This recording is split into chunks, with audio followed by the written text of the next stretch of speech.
I wanted to do this really quick follow-up video on one that I did last week on Friday, right after the release of Taylor Swift's A Life of a Showgirl.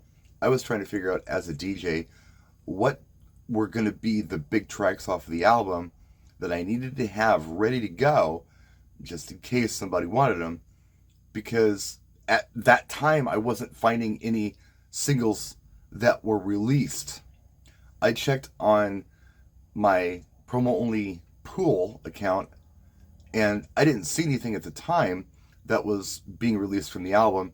I went back on Sunday and I noticed that they did post that track, The Fate of Ophelia. However, I grabbed two that I thought might be good, and they were suggested by you in the comment section of my last video. And one was, I believe it's called Opalite, and the other one, Wood, which almost had that Jackson 5 beat at the beginning. Because none of them really felt like bangers to me. But, you know, people love Taylor Swift, right? And I get a lot of requests for Taylor Swift on my mobiles, usually from children, but sometimes adults. And I also get a lot of Taylor Swift requests at the bars and clubs that I do sometimes, believe it or not. As DJs, we always kind of go to Trouble and Shake It Off because those are the ones that are kind of universally liked. But they're 16 years old. You'd think after 16 years we would get something else, Taylor Swift, that would be widely accepted for something like a dance crowd, right? So anyway, I was ready to go with those songs in hand. And I went to a homecoming on Saturday. Early on, before the crowd showed up, there were a group of girls there. And I was talking to them about songs that they liked. Well, maybe they'll tell me which songs that they really like off of the new album. So I mentioned Taylor Swift, and they said, I don't think people are really happy with the new album at all. Really? Like, yeah, we're Swifties and we're not feeling it. Really? Yeah. Like, you know, maybe Love Story would be okay, but otherwise, we're not really feeling this new album. I was really surprised because I think it was last year when I Can Do It With a Broken Heart and Antihero came out, people were still asking for those songs, even though they were down tempo. They really wanted to hear them. But there were zero requests for Taylor Swift at my event. Zero. No one wanted to hear this stuff. No one asked for it. No one acted like they missed it. So none of it got played. And I was talking to a friend of mine, Jay, who I mentioned in one of my last videos. Good friend of mine. I love Jay. Jay's a great dude.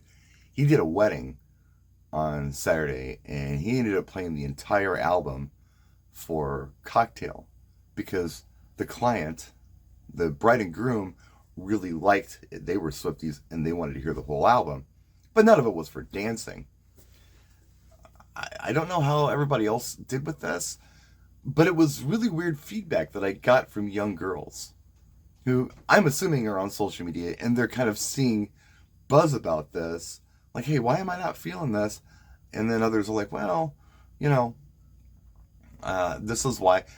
The suspicion is that she's happy in a relationship now and it's not angsty and it's different. It just doesn't have the same tone as the stuff that she has done previously. The joke is Taylor Swift dates you, breaks up with you, or you break up, and she writes songs about the breakup. Now she's in a happy relationship now, so maybe the vibe just is gone with that with a lot of her fans. I don't know. But at any rate, I am thinking that I'm not going to have to worry about this album too much. Or these songs too much. Just like I haven't for the last 16 years. And I'm still playing Trouble and Shake It Off, just like most of you are out there. And it's odd to me that she couldn't give us one big obvious banger after 16 years on this album. Just one banger. Somebody else could write it for her. It doesn't matter. Just do a banger that we can play that people will like who aren't hardcore Swifties. She didn't do it. And nothing seems to be resonating even with the Swifties that I talked to. What was your experience with this? Let us know in the comment section. And thank you for all 7 people who watched this video. I'm going to bury this one. I did a really good playlist video from the homecoming that I did on Saturday, where I played a lot of energy songs, and I thought it went pretty well. I was tag teaming with someone who does a lot of crowd interaction, and I talked about songs they asked for versus songs I played. That's the video that's going to lead today. This one I'm going to bury, and I expect 7 views on it. So any more than 7 views is a bonus. Anyway, that was my experience. Those are my findings. What were yours? Let us know in the comment section. Thanks for watching. Practice and enjoy.